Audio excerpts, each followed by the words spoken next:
This month marks 3 years since the pandemic hit. The job rebound has state economic leaders giddy. That's right. However, some neighbors believe there's a disconnect right now because they're not nearly as thrilled. ABC 13's Nick Notario joining us here inside the studio with these new numbers and to also show how far we've come in 3 years. Nick? Yeah, you certainly hear that disconnect when you hear from people when they hear, oh, there's great job news. Where?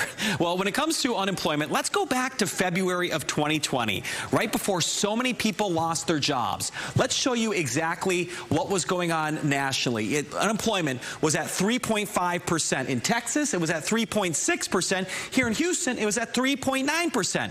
Well, let's show you where it is today. You can see February of right now, unemployment rate is 3.6% nationally. In Texas at 4%. And I actually just moments ago got a revised number from Workforce Solutions. They say it's actually 4.8% here in Houston. Now, I did talk to economists, and they say that the number here locally could simply be higher because more people are looking for jobs. They say the state has added more than 600,000 jobs from last year alone. In fact, every industry has climbed back from the pandemic here in Texas, except for mining and logging, which of course includes oil and gas. While state economic leaders are happy, we asked neighbors today in the Houston area how they feel about the economy.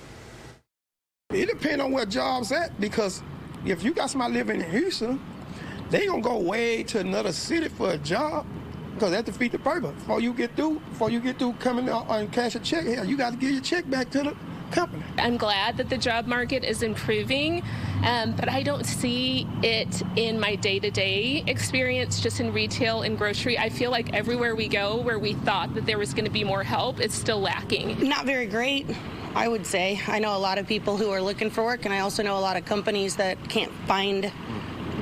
are hiring and can't find people, and it seems like there's a disconnect somewhere.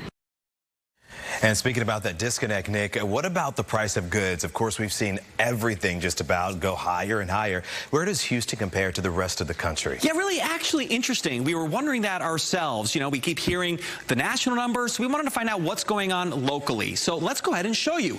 Actually, what we found is that the price of goods, you can see in the U.S., across the U.S., it's 6% higher than it was this time last year. But here in Houston, we discovered it's only at 5.2%. Of course, we're talking about the price you pay for just about everything from rent, groceries, and new vehicles. So we asked economists why the Houston area is lower than the rest of the country. One of the things which has benefited Houston is our housing prices did not go up quite as high, and they're actually starting to come down. Housing is a third of the component of the CPI.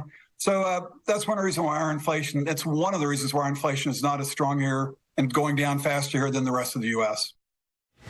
Now, economists believe the price of goods will continue to fall, but here's not the good news. It still may take a while. And Eyewitness News at 6:30 will explain when that could happen, plus why local economic leaders say if a recession were to take place, Houston is not in as good position to avoid economic damage like it was 20 years ago.